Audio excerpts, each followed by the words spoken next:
Okay, hey there YouTube.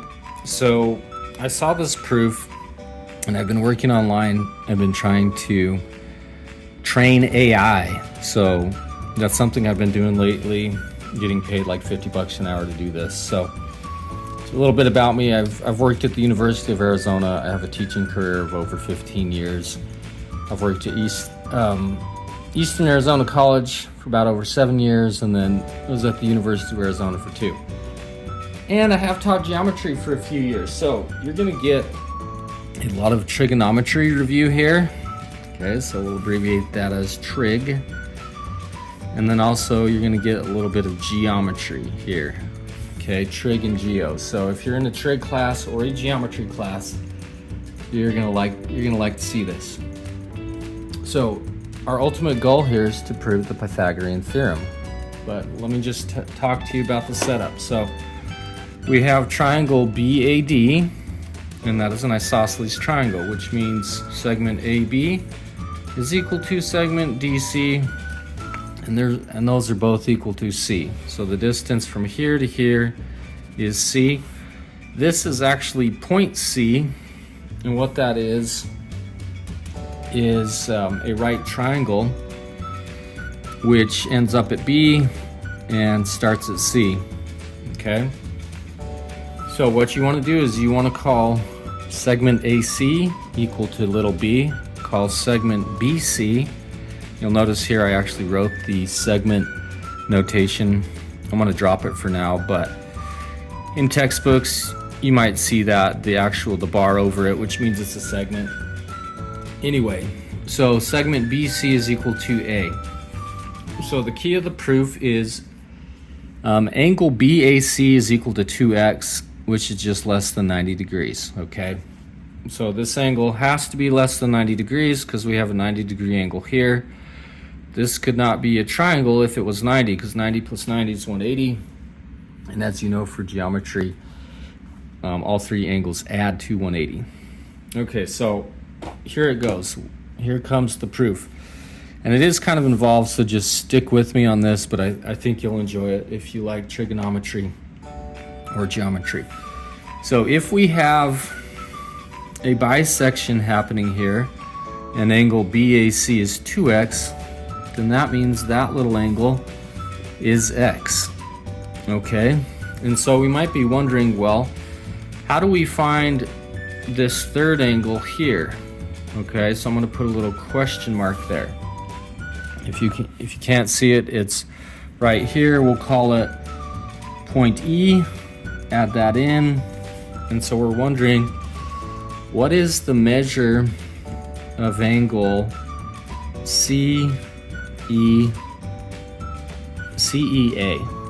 Okay, so to do that, you can just use simple triangle angle sum theorem, where you have x plus 90 plus question mark has to equal 180 degrees. So we want to solve for question mark, so just subtract 90 to both sides. So you get x plus question mark is equal to 90. So now to solve for question mark, we're just going to subtract x on both sides. So we get question mark equals 90 minus x. Okay? So by the vertical angle theorem, we have, I'm going to put another point here, so this is R, down there. So coming over here, we know that these two are equal by the vertical angle theorem. So what we can do is we can now say angle BER is equal to 90 minus x. Now the key of the proof is to do a couple things. We want to find out what this angle is. So I'm going to call that, say, question 2. Okay? So if this is a right angle, because we had a bisection, then this will also be a right angle. So then we can say question mark 2 plus 90 plus, so I used this angle plus the third angle. Well, we know what that is. That's 90 minus x. Okay. It has to equal 180. Okay. And so you can see what happens here. You get question sub 2 plus 180 minus x equals 180. And then from here, your 180s cancel. So you get question sub 2 minus x equals 0. So add x on both sides. So question sub 2 is now equal to x. So that's pretty cool. So we can come here and we can label that angle to be x. All right, now here's the part of the proof that kind of blows your mind. What you want to do is you want to label segment CD as C minus B.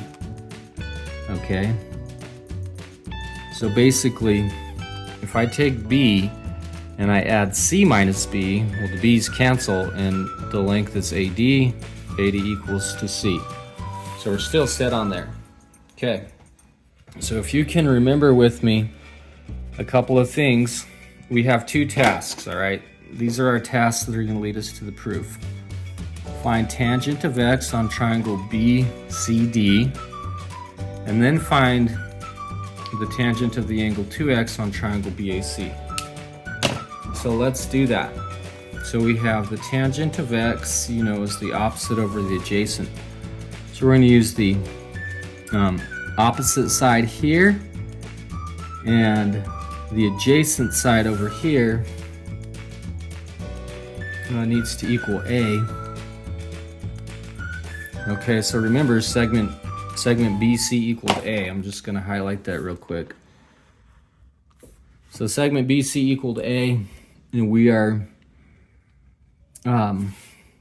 noticing that we got a right triangle right here. And so we're just using, we know this is the hypotenuse. So we're just taking the tangent of this angle, so that's going to be opposite over adjacent, okay? So then that's going to be C minus B divided by A. So that's one fact. We're going to store that. Next, let's take the tangent of 2x, and we're going to do that on triangle BAC. So 2x is going to be this full angle here. So the opposite side is actually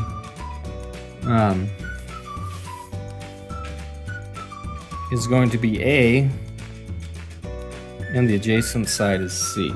Okay, if you didn't see that, this full angle is here, the opposite side is A, and then the adjacent side is going to be C. Okay, so we have these two facts. Okay, then what we're going to do is we're going to write these two facts down. We're going to use the double angle for tangent, the double angle identity. Okay, so I went ahead and I wrote it here. So the double angle for tangent is tan 2x equals 2 tan x over 1 minus tan squared x. And so remember, from earlier we had these facts, the tan x equals C minus B over A, and then the tan 2x equals A over C. So that's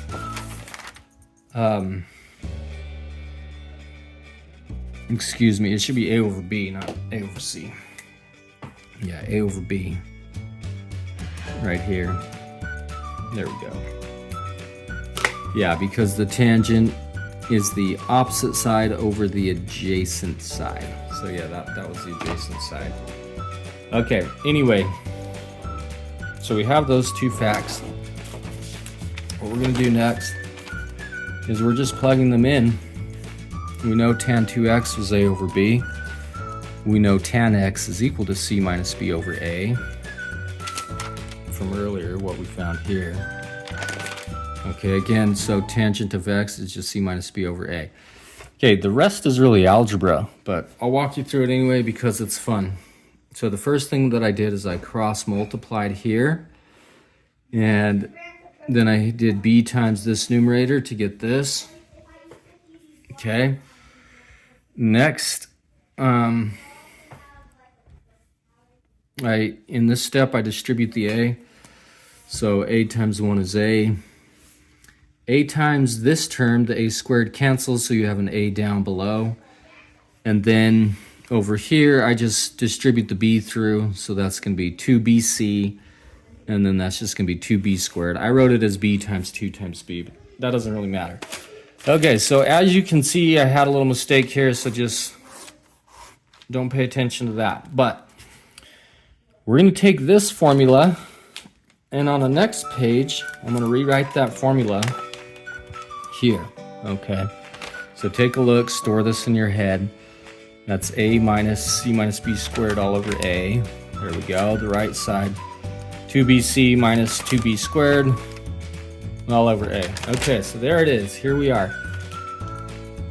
So from this point, what I did is I distributed here to get c squared minus 2bc plus b squared. And then over here, didn't really do anything. I just dropped it down. And so I decided to balance the equation by multiplying a on both sides. The a canceled, leaving me with 2bc minus 2b squared. Of course, over here, a times a is a squared.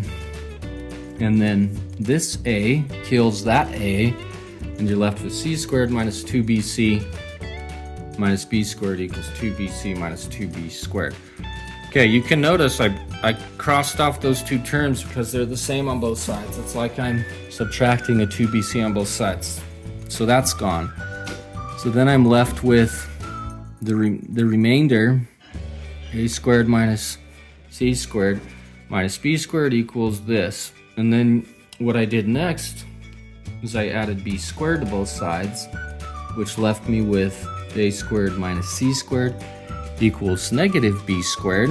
And you're like, oh wow, I'm getting really close to the Pythagorean theorem.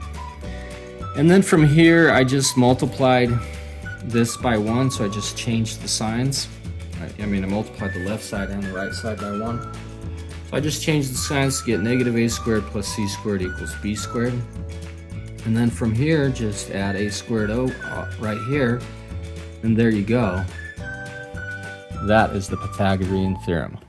So I thought that was a really clever proof of the Pythagorean theorem.